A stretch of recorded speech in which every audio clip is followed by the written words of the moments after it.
Jésus, Jésus, Jésus, my Lord, my Lord. Jonathan Kimbo chante. Yahweh yokangi matoi, oboya tako yokakwela ngai mwana na yo. Tala mai na miso esali nzela na matama, vi na ngai ekoti desespoir. Boa tarde, boa noite. Independentemente da hora que nos encontramos na tua casa, nós entramos sem com licença, invadimos a tua privacidade, porque nós trazemos novidade no nosso canal da novidade, canal da divinidade, canal que traz sempre coisas boas para ti. Estamos aqui na nossa igreja, como nós havíamos avisado, no nosso canal Mana Ana Internacional de TV, nível do mundo na diáspora, estamos juntos para nós conseguirmos trazer novidade, boas coisas acerca da divinidade.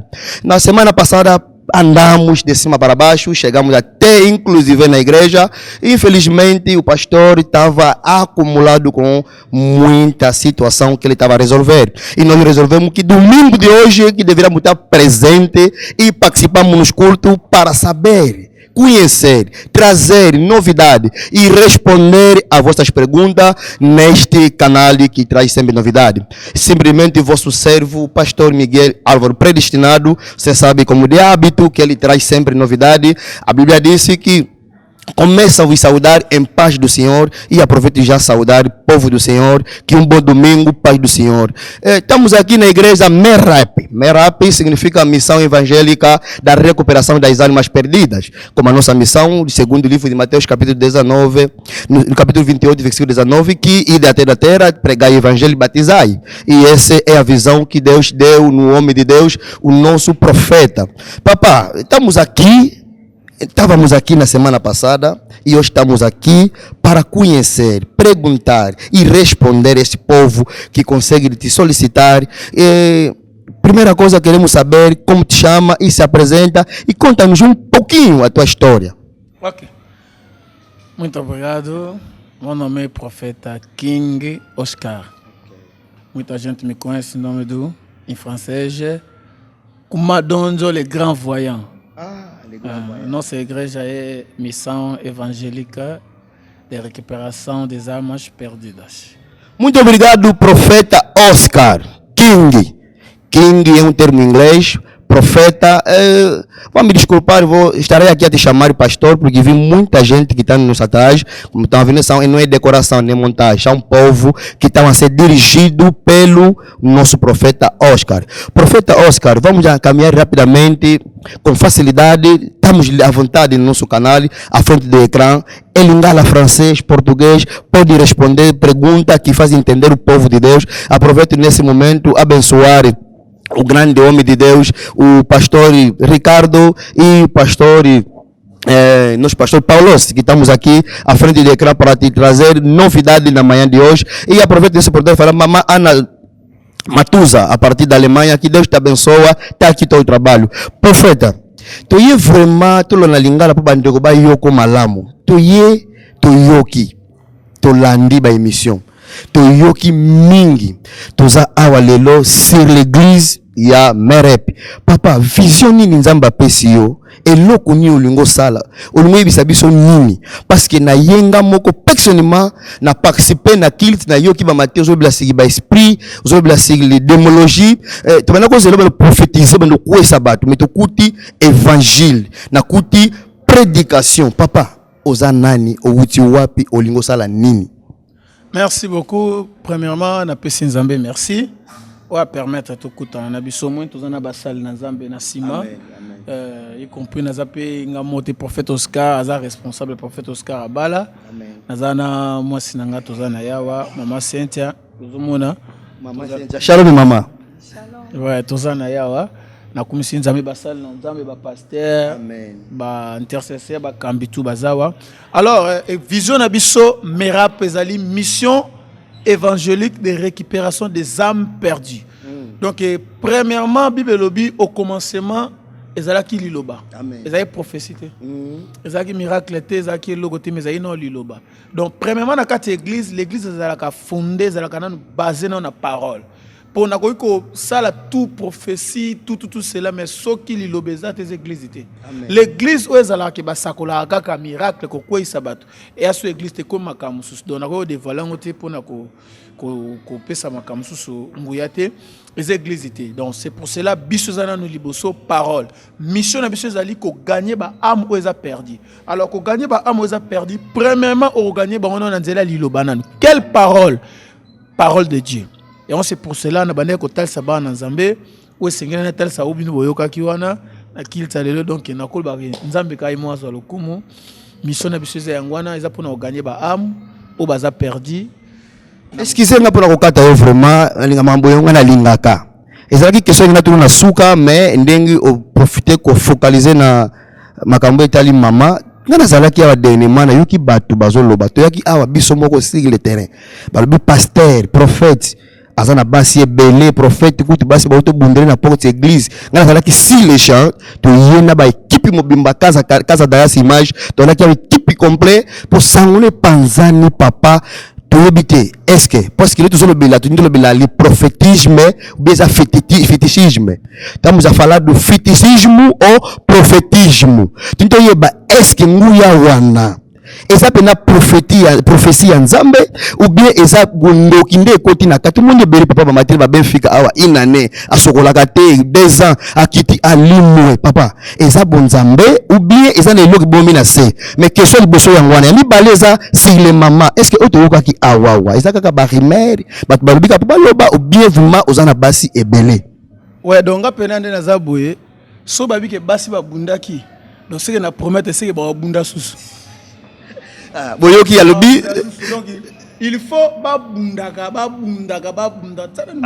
donc il faut babundaka donc bato wana ki basi babundaki awa ezala vrai ezala faux mais na bika ke no babundaki bako bunda pe bako bundaka pe na ko bundisaka bango kaka pona nini musalo to sala to zana elo moto wana réalité na rimer parce que biso to vana na réalité to vana na rimer te tu vas dans la réalité, tu vas dans la réalité na rimer te.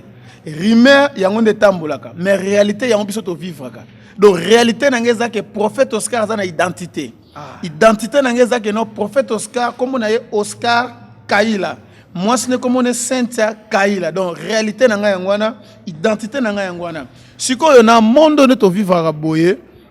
Toko pekisa batu ba lobate biso no to kanga mato to ka bande bangote amen il faut ba loba mais ba lobi ngo pepo naza Oscar po naza King Oscar po so naza King Oscar te banga ba lobela ngati ça veut dire quoi na makambu naza na ko bani na terme na ko bana na succès yango ba lobeli po so ezala ki tam susu ne mes frères mo be awa banga ba lobela ngoti au monde na venir tu as une église ça na kimbango tu as une église ça mais so tambuli na kimbango obi na kimbango église ça ba église à prophète King Oscar parce que King Oscar ba lobele pour ba servir kaye yango c'est pour cela na mettre défi na bana basi wana o babundi o ba to biki babundi bonga na moni bango te na pété na église ba moni pété pour babundi pété na côté le te mais na défendre pété mais na moni passe babundi te moi na mwasi o ya yebi ke abundela nga toza na posa na nga to amona bolumbu na nga na te défi na TV apesa nga ba signe na za nango aya ko ebisa ngo mwasi na nga ke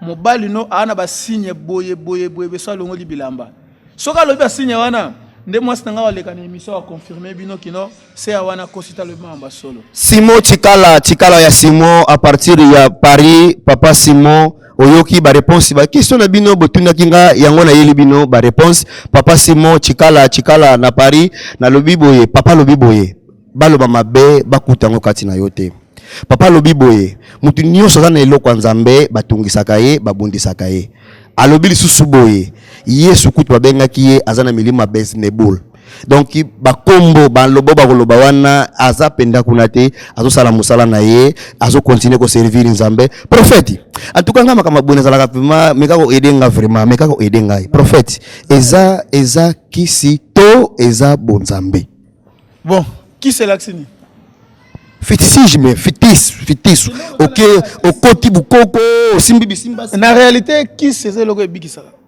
Ah bon? Qui c'est le Qui c'est le qui na pharmacie ba tekani? Qui? Nganga.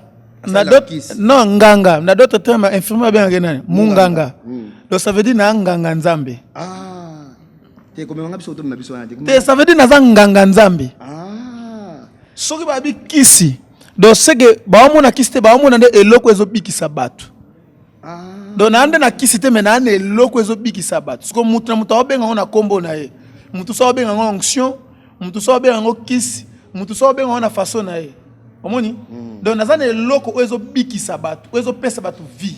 Siko mutu na mutu azana interprétation ya kobenga na kombo nango. Ya loko elambo lati, ya rouge, mutu so benga rouge bordeaux. Mutu ba rouge, donc azana façon na ye. Ndenga zo moni la makambo, ndenga zo comprendre. Pona nga onga na yebi, na maître moko. Na maître moko eza Jésus-Christ. Amen. Et ça Jésus-Christ. Donc na ko pe osala Jésus en publicité.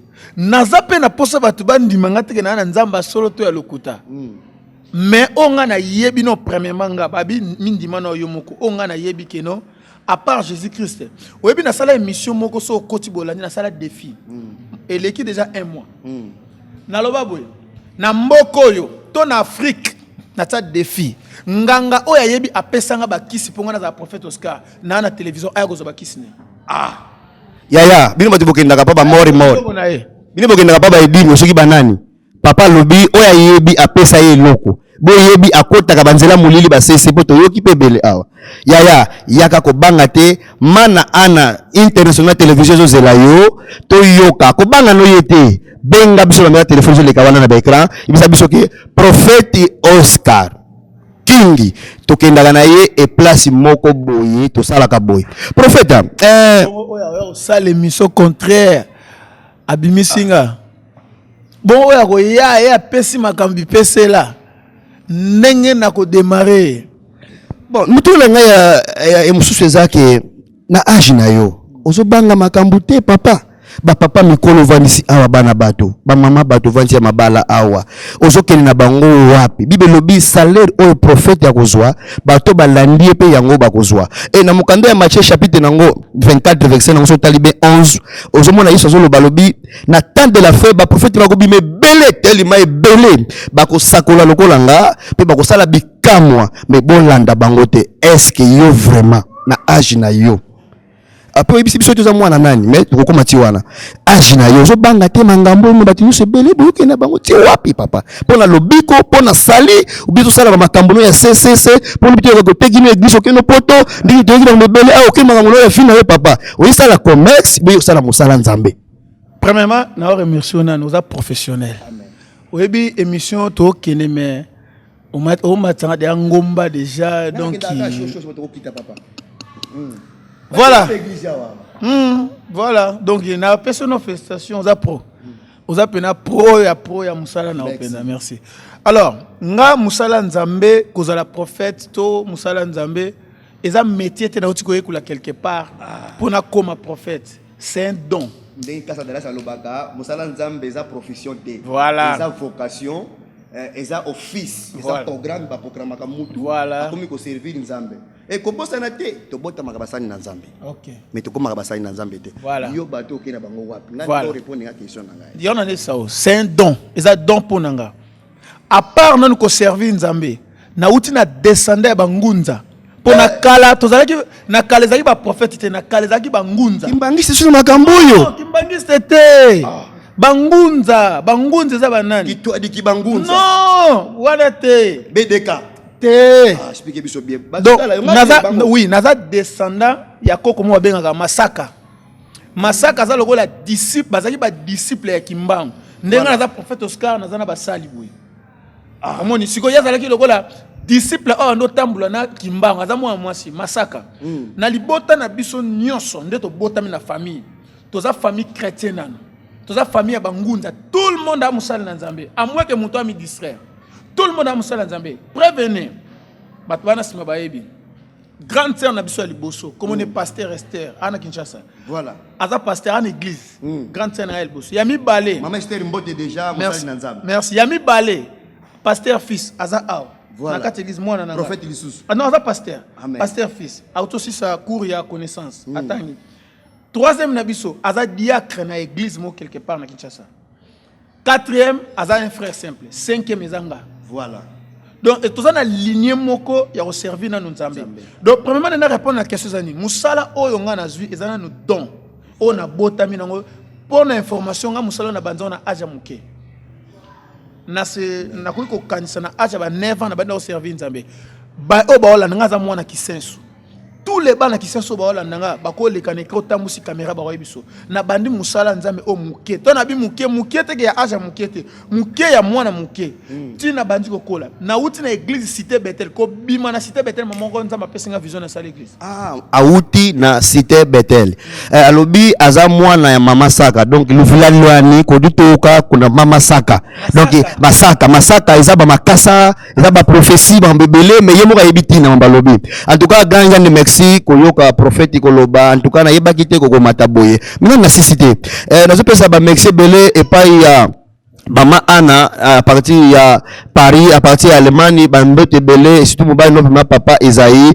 tikanza mapambola bino yango musa to sala pona ko sepelisa nzambe na biso pe comme ma évangile et toza awa tozo répondre ba réponse news bosengaki ba questions alaki ya biso ba réponse tozo zong sela bino na yebisaki bino ke mukoto ko zuaye na kotuna pe a ko répondre pona yebiye a répondaka pe alobaka aza peshite ya kufaka ya kotala ya lobaka donc prophète tunte na ministère na yo obotami wapi mwana nani obimi liye boza liye bobimi yo moko kaka okangisi bakiti Yesu azalia obandi mamuna yo kaka ndeza laka pour kangisa mboke poto bien na papa moko akadraki yo obandi ministère pe lelo komi boy parce que bible zolo bana mukanda ya Marc so tangi chapitre nango 11 bible zolo bana biso lobi ba faux prophète ba koyebele ba kosala ba miracle et lelo nazalaki awa gloire à Dieu na moni musala zo sala na kolobango na suka na yebisa bat oyo salaki pour ko répondre biso to moni zo te bat maloba na nzambe ndete lobaki le bandeli mais na ina yeba prophète ministère na yo ozu wapi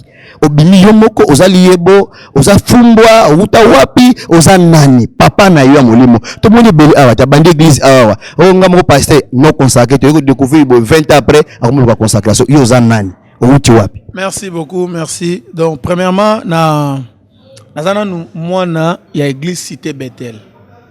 Cité Bethel o ya apôtre Emmanuel Mbi Moulaya papa watu kufa to tika biso personnam mwana cité Bethel. Cité Bethel. OK. Ngana bandi Bethel dès que na po Bethel bandi na 1979. Ngana za mwana ba 80. Dès que na botami na kuti de maman na biso na kata Bethel. Na bandi Kodim na Bethel. Na commune à Kisenso, à l'époque, passer na biso commune zaki Mvumbi. Après on a passé à Benezer. Na bande Kodim et Kodim na yeko banda jeunesse na yeko banda malamoko serviteur. Donc na outino na cité Bethel. Mais dès que na ça dans Kodim, na bande da ko modéré na culte mikolo côté ya évangélisation ko servir nzambe mambo na lo ba émission ngoyo. Même le pasteur Moïse Mbie au hasard actuel, le représentant légal, azalaki président de la jeunesse nabiso. Amen. Amen. Et ça le frère Mobe Yannick o ayemba kende na farmalo là. Tozalaki na bango, ba frère Prince o bayemba ezalaka ngai kobika logo, ba frère Yannick Tumba, ba frère ba papa nabiso Evan Bikaya. Likolo ya Mobola, ba frère naso voilà ba frère naso Daniel Sosola. Pasteur Moïse Mbie, azaki no frère Moïse Mbie, ba frère Mike Kalambai. Pasteur Moïse Mbie, azaki logo la président ya jeunesse na biso. Tango siloé bandi ozalaki. Tango bandi mamba siloé ko. Na makambuku de sikoyo. Ngana ebi nan pasteur Moïse Mbie. Wana zo kitsa excusenga, ao kitsa na pantalon ba fesse, ao tsa suki kerli. Mais oui, wana zo tsana no suki na kerli, ao kitsa pantalon ba fesse. Ava betanze ma bibomba bomba. On fait moi j'aime na poto atangi na poto ba roya l'émission mususto sur makambo expliquer biso makambo bien bon obimi wapi papa tisi kono expliquer biso te ba raison c'est là nazo pesa origine na bibi na cité Bethel mais père o encadré ngapo le na la prophète Oscar na lo bango en haute voix surtout de loko pena na na profiter na lo belango nazo mettre garde non papa nazo mettre garde na ba pasteur Angola voilà. Nazo mettre ba pasteur ya Luanda surtout. Voilà.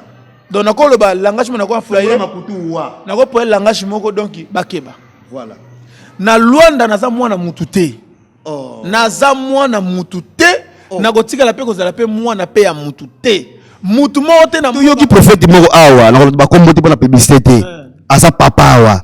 église soki nini alobi bino nyonso ba prophète ya Angola surtout ipalanga mabord yende papa na bino aosala ba conférence bela to ba fishawa abela prophète na bino nyonso yaza leader yaza archbishop leader ba prophète nyonso ngana benga wana orphelinat eza orphelinat papa auto consacrer ba futi 30 000 au futi 30 ba consacrer ba personne ministère ba okena baza ba orphelin donc ça veut dire que ba okena orphelinat bazo ke luka papa ba okena orphelinat ngana za orphelin de père papa nona papa ngeza Michel Chimanga le prophète des innocents Michel Chimanga le bulldozer de la prière explosive prophète Chimanga mwana yeyo ani prophète wana ata obimiselinga Chibiyo Shwa na rondima Michel Chimanga na onga na mona pa na ye yo lelo no na mona ngoto ozo ba prophète bana na Benfica awa na ko prophète mona ko bisoke na mboka oyo na mboka oyo na tena ngai na dimension prophétique na dimension servir nzambe ebela mbenga ba prophète na ba komi na banté bon asa papa na yo tozo obligé na komise oui na komise te mais au moni façon biso to sala nzambe biso to sambela na kati ya Kinshasa to prier na butu bo prier bandoki ba oleka likolo be prier e kwesi ndoki akoyi yebisanga na mboka oyo na edina bala na sala makambo na mboka oyo nani yoso mo daki na mboka o campagne salami ke mutamoni avec la moni na Luanda na ne o si on moni campagne salami na terrain avec la moni to koka telemi nani awa sonika futi salango te wala auti Congo luka awa na Angola passer moi sali campagne ba avec ba moni ba baba ba lobi et salami rappelenga représentant légal de l'église Bon Deus minhas condolências para todos os fiéis da igreja Bon Deus acabamos de perder nosso pai e pa mudeme vanda na kimia vraiment musai na nzambe papa nani tuna mutuna moko lobe loko tuza place wana ba prophète ba yebelia to mona awa na malia bakoka ba tele mitango prophète tanga kei bakoka bazongi na bango bakoka mais ba tele makine fils ka ndambo to muni yango awati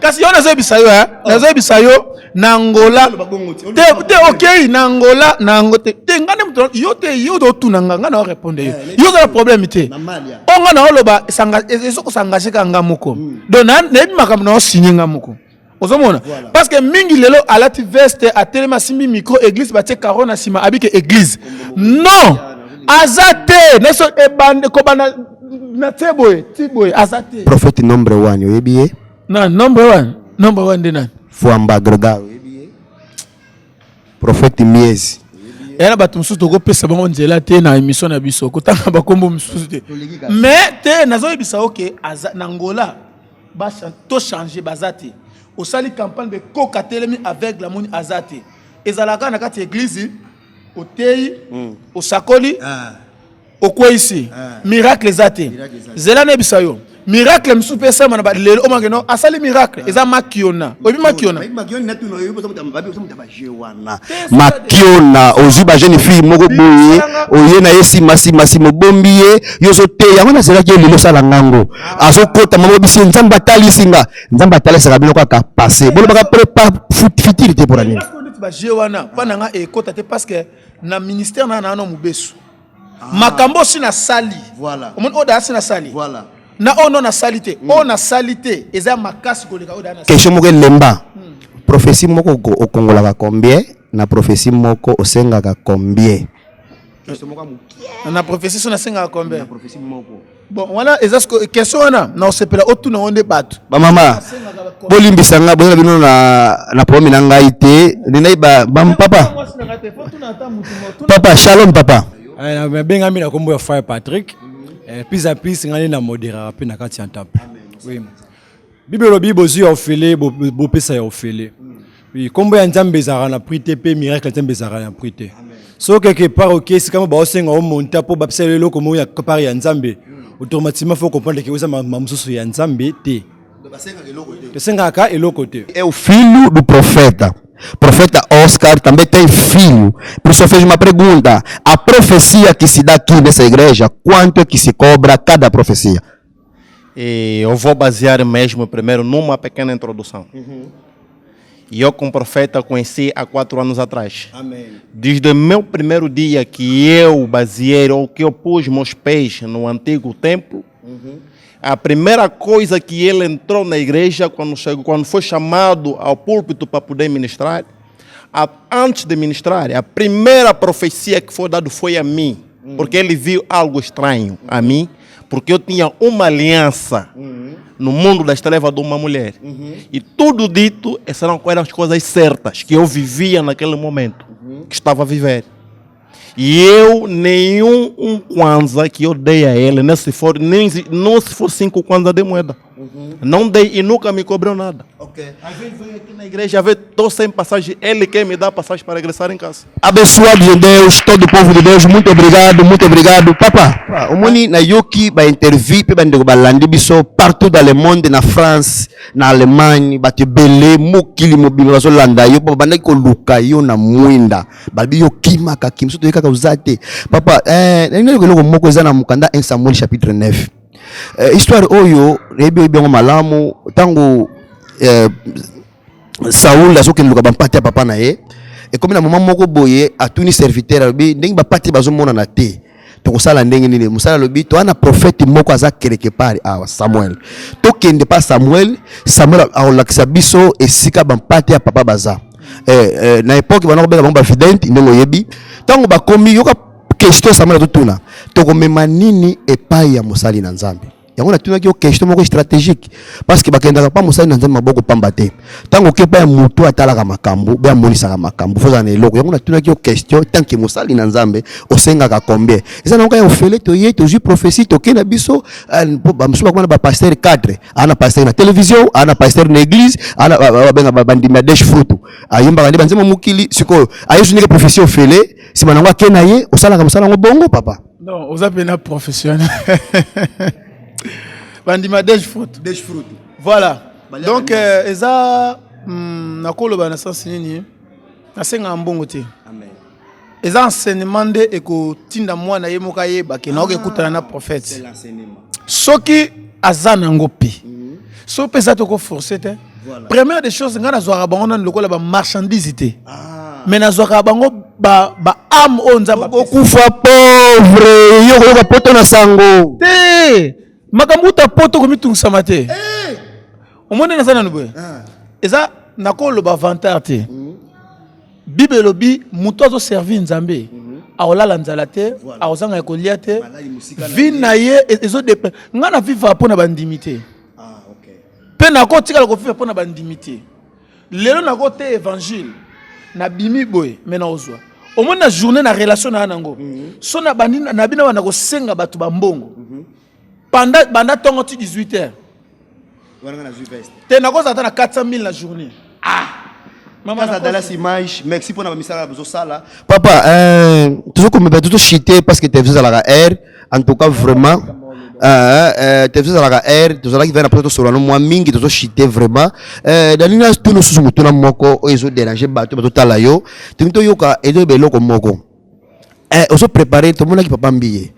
Tango azo bunda abongisi mwana na ye Moïse mbiye tango bakere yo na bango wana yo yimaka mabe poza mwana cité Bethel alobi aproklame mwana bi mwana ngotika na bawon bobor na biso ya bora famille atiki pe mwana na ye sikoyo yo ozo préparer nini ozaka ndenge passé wana sala ki biso kuna na zangu ache mwasi ne simasi ngana ba ofani siko na binga na kepoto mwasi tika na église ou bien vision des animes ozo préparer ba disciple pour na Jésus ozo préparer bato pour la lobby na absence na yo ozo sala nini.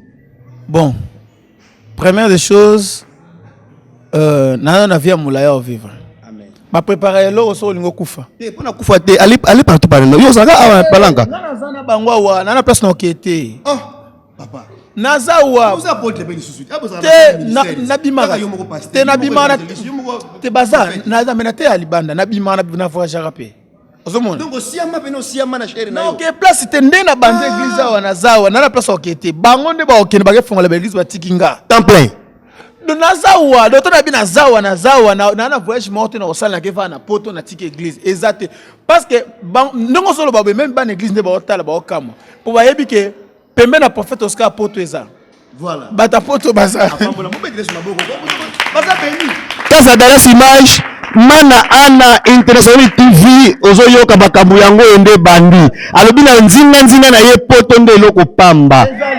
Donc omoni eloko bato ba sutuka eloko la poto eloko boy pa na nga nyonso wana eza mais siko nga natala wana te mais natala siko musalo nzamba pesinga natala vision natala musala so na omoni ndo naza awe na gota définir te pona na posa nango te so na pesio définir bi ke non omoni to kuta le dimanche que dimanche na église okutinga na atena na poto na osala ngo na semaine bon bana bato laki awa to wana programme ya 12 jours soki na lobi boy soki na biso na bina ke poto na semaine voyage quand neza na mama moi tout na semaine boy na bina ke poto na semaine so na biso ke na tie na osomba bien na ke poto vendredi na o mata poto na kei o dimanche o yepo kutinga pete mais na linga ngonde te un grand merci.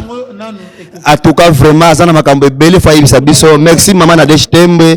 Merci pour la bana biso di Mercia, merci dia di Livi, Shentia, Pe Timothée. Merci bana nisu ya nzambe le biso panda mokili mobimba. En tout cas, boza bano bo pambola mi lelo na tongwa lelo. Merci pour na makama malamu o bozo sala pour na musala nzambe surtout bana ya mere pe bazo sunga musala na nzambe pe yango baza beni. Papa, na tuna eloko moko ya mukieli susu. Pona mafuta baisi biso ozo petika ba mama mafuta ozo suka ba mama mafuta ozo sukula ba mama awa mutso ina yombo ina poka ina ba maladi na yezu bango sukuli bango pe bato ba pamwa mi papa eza nini ozwango wapi oyekuli yango wapi eza wapi makambo ya koteka ba mafuta kopesa ba mai engambo ko ezaki sur le terrain na kuti ozo sala ba prière moko sacerdotal osi bato bayana ba mabele ya mapango na bango bayana ba bebele pe da suka nango sali ba prière déclaration nzamba zo lokumu parce que za pena mission nzamba pesi biso menina tuna mafuta mai ba makambo sala bike mike na sese oyekuli yango ezaka ba stratégie ka poto benda bendolozi be bonzambolozi te biso biloko na sala yango te ko sokola ka bato soki ko petuka bato ba mafuta wana ezate mutabika au nom du Seigneur Jésus. Amen. Eza na kombo mafuta te mai te mungwa te singa te bougie te ko bikisa mutu. Mutabika na kombo ya Yesu esili.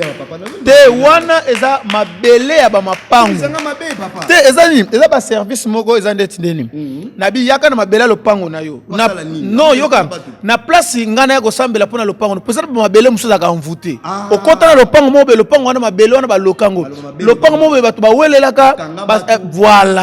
Bakunda biloko ngana mona lopango moko be muta longola zema 9 mois mwana vivant akunda na kata lopango dès akunda na lopango boy et lokolo kundi makila na kata lopango bato nyonso bakota wana makambo na bango esimbaka te siko tango yo na mabele wana oyena mabele ozo représenter lopango wana territoire na yo nde to sali prière moko sacerdotale donc prière moko bezo représenter to neutraliser ba force ya mabe mais onde to zabwe to sala suba huile na selaka voilà mai pe na osela mais a doctrine te voilà eza différent voilà eza différent entre elo mo betika la chronique so muto aye en plus na teka appel ote prévenir même huile wana yomo yaka na huile ngana 100,000 ponango mai ngamo na 100,000 ponango nane ngana uti na bete l'église mo non logique nan vous encourager oui l'église na palanka toujours semana rua ya mete turbo est-ce que papa minene baza ba prophète mikolo baza awa pina sima église kimbangiste ozobanga te poani on a fait avec turbo double brassard banga te pona nini parce que naza plus que non naza maître spirituel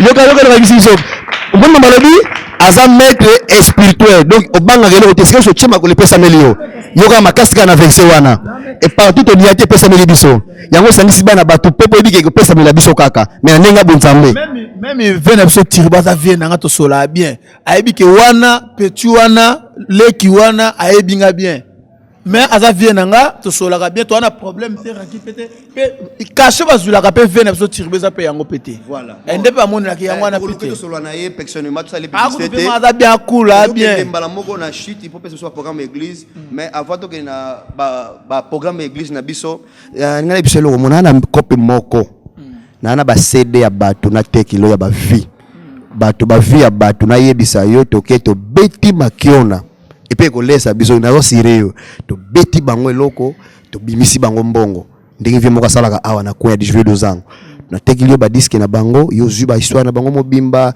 to koti su na WhatsApp na bango puis to koti na Facebook to zuba date de naissance yo yenango ngana ko yana vana na suka obeti to bimisi mbongo to kabuli est-ce que bitumeke bimati na suka mamango za ande bongo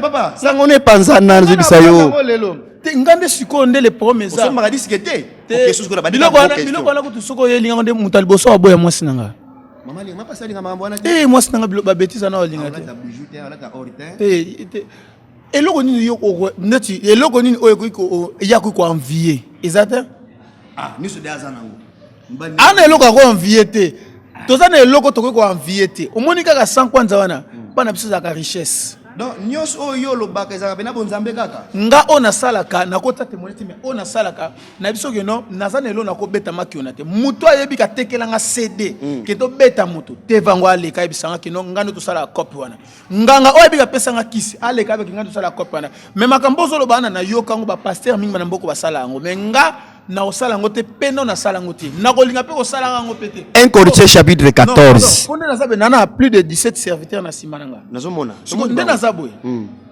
tant ngala ma fanatique bazala kapete non yo kana soma moza sérieux tant ngana leader na okene na voix moko ya kotengama webi combien de personnes otengama sana simananga tala makamba webi combien de personnes lobi nzamba ko frappenga ngana kati église emsu mwasi na ga vanda na suka mais ba passer mingi lelo a travailler ye moko tamsuna mwasi na etam mususu pourquoi parce que ba ibaje ba osala mais ngana travailler na ba serviteur voilà ba binde na mema bango ba benga nga commandant dictateur na yokaki général donc na lingaka na nous bêtise oui na lingaka na bêtise te na mama nzambe voilà nga to ko seka boy mais to continue na travail na lingaka na bêtise te voilà prévenez ne bisa bango berero nga na sali na ministère bino boko sala c'est ça très important na lingaka te même si ba biloko bozo mona za ba fali pa na bino boko sala te na lingaka ti na bimisi bana ba bimi baloba ke no bana na prophète osika mutabimi likanga ba rimero bato ba lo bezani moni ndeti nga faut baloba parce que na King Oscar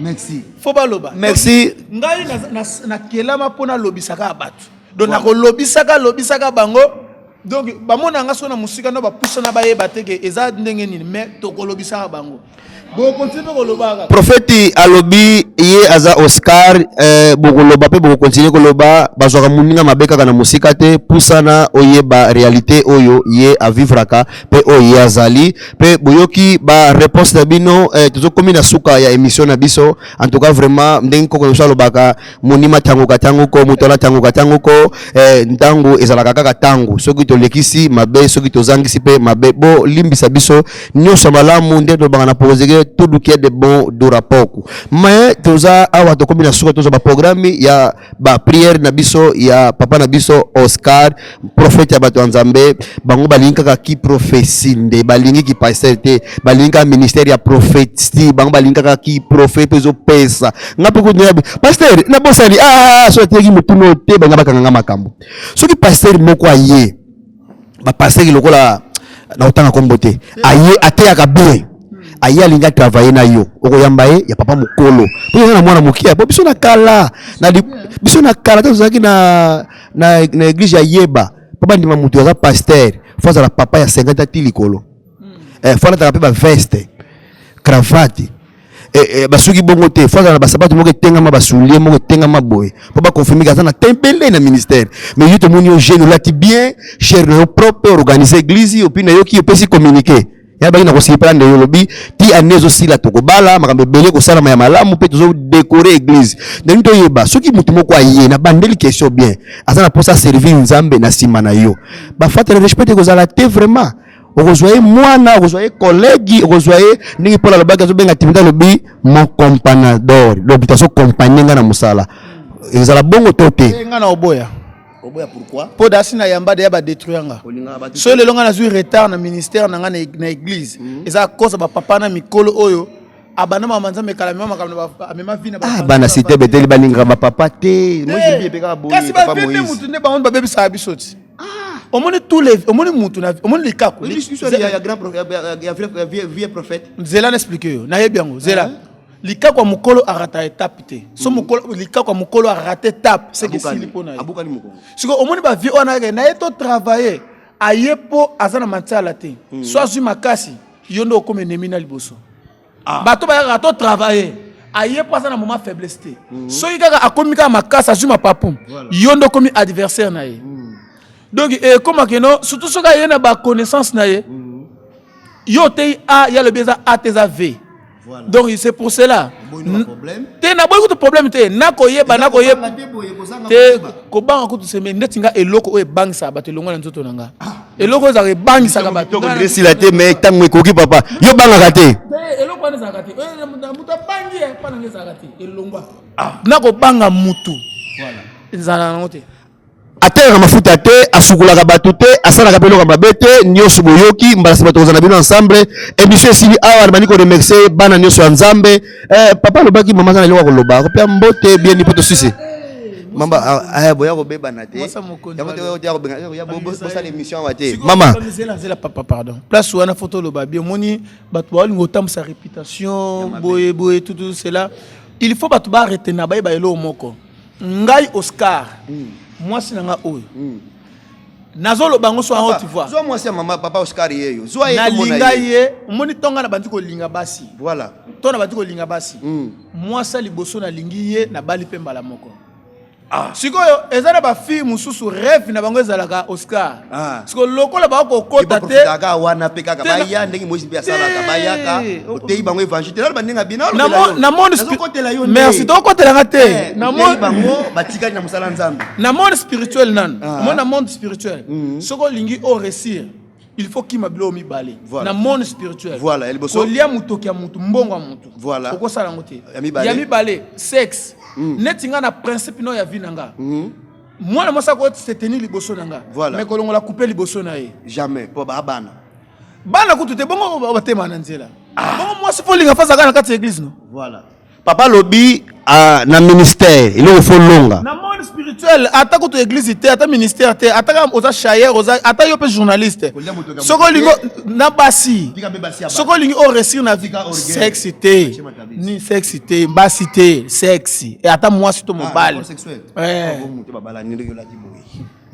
non ça la sexe ba ange ba beta maboko pona bala so yo soko bali to ça la sexe ba demo ba oya leo ko te yango awa en tout cas na koyasumba semana yo ba malaxi wana mama tokosisa te mama mokonzi ata na melima ya piote mais azo mérité kaka limiemia nde balobaka na lingala respect eza basombaka ngo te en tout cas nazwi na ngelo côté pour ba oya ba kubisa soko azwi nazwi te mais mama azo mérité bino lobi na sima homme fort moko eza na mwasi moko ya makasi soki bozo mone lelo parce que mama aza na sima akoko panza pe église na 2 secondes pe akoko bongisa église femme sage bâtit sa maison c'est lui qui trouve une femme trouve des bonnes maman olobi ni libosa et télévision na biso batolando partout dans le monde surtout mana ana international TV et casa de la vidéo maman ozomona kaka boye bato bazotalo bele ya bato bateli ba Orlanda maman jeune fille ya boye ndimi ba charge ya ki maman pasteur olobi ni mama na lobi ka nzamba pambola bino nyonso bolandi biso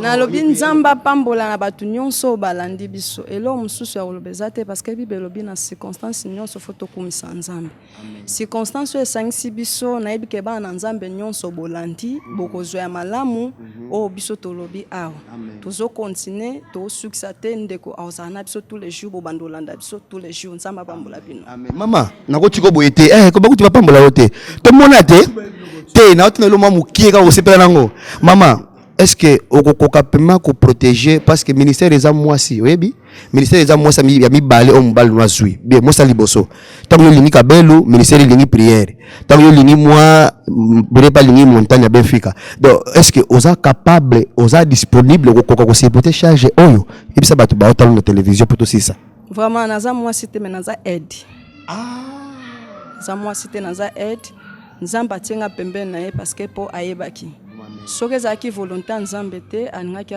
asangisa biso te ntango oyokaka makambo oyo asalaka ba CCC wana ntango oyokaka po oyokaka aza motu ntango asalaka makambo wana ya CC oyokaka papa kuna bato babundi na porte papa kuna asali boye be moko bope yo yebi ye koleka biso nyonso olobaka nini olobaka nzambe na nga olibaka na ndima mama libala ma mariage ya bapasteur be olobaka nzambe swaka lokobu na ndima ekulusu bibe obi balobelo mabe me bakutona ngo te batu balobi me bakutie na ngo te pendant que to vivre na samukil o batu ba oloba soka akufi nde batu ba otika oloba mais lokola aza lumière batu fo batia eka parce que aza lumière azo porter vie na place vie ezalaki te bakanga quelque part na famille mais mutu moko boye lumière moko boye ye ekolongolo na pasi ekomisi na richesse. C'est ça le problème.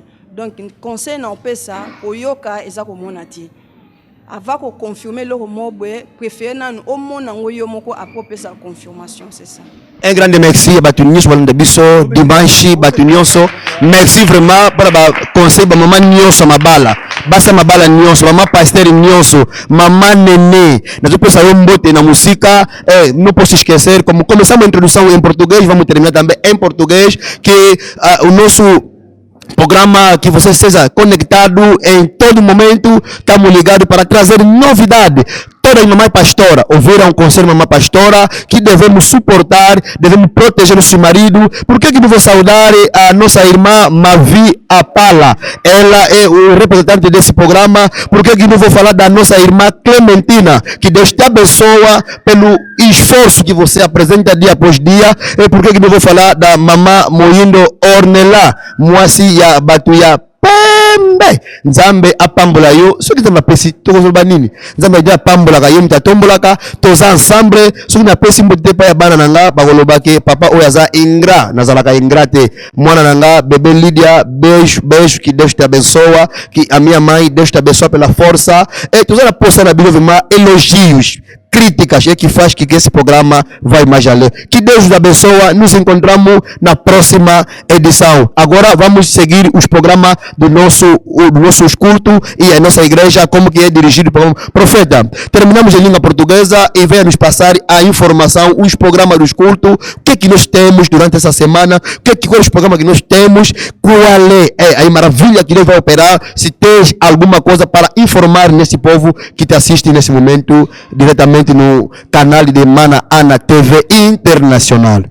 Likamba programme ya église topesa na le frère na biso na sima ko pesa no tosukisaka programe na biso kaka na kotelema tozotelema likolo tozwa baprogramme nzambe apambola biso nyonso antuka na ndimiki nazwi bamboli ya baprofete ndeko na biso azoleka apapesa biso programe nosso irmão vai passar para passar o programa. Aqui tudo é organizado yaza lokola bapaster akala te tudo ele faz, não, ele não faz tudo, ele tem organização na igreja, ele vai passar o programa da igreja, é assim que ele vai passar e vou saudar todo o povo de Luanda em geral e estaremos juntos no outros programas. Muito obrigado, papá. Queremos ouvir os programas dos cultos, o programa que nós temos aqui no MEREP e o que vamos esperar nas próximas ocasiões. Sim, eu quero agradecer a Deus. Primeiramente, a igreja é MERAP, não é MEREP. E nossos cultos aqui durante a semana. Terça-feira é o culto de ensinamento, que começa das 16h30 às 18h30. Na quinta-feira, temos culto, que é da libertação, que começa das 19 horas e das 9 horas às 12 e ponto. E no domingo temos o nosso culto de adoração, como de hábito, que começa das 8h30 às 12 e ponto. E durante o mês de junho, o plano que nós temos, a partir do dia 9, 10, 11 e 12 temos o seminário que vai acontecer aqui, que irá acontecer muitas coisas. Haverá muitas curas, haverá milagre. E eu queria também convidar a certos irmãos que estão a acompanhar o nosso programa.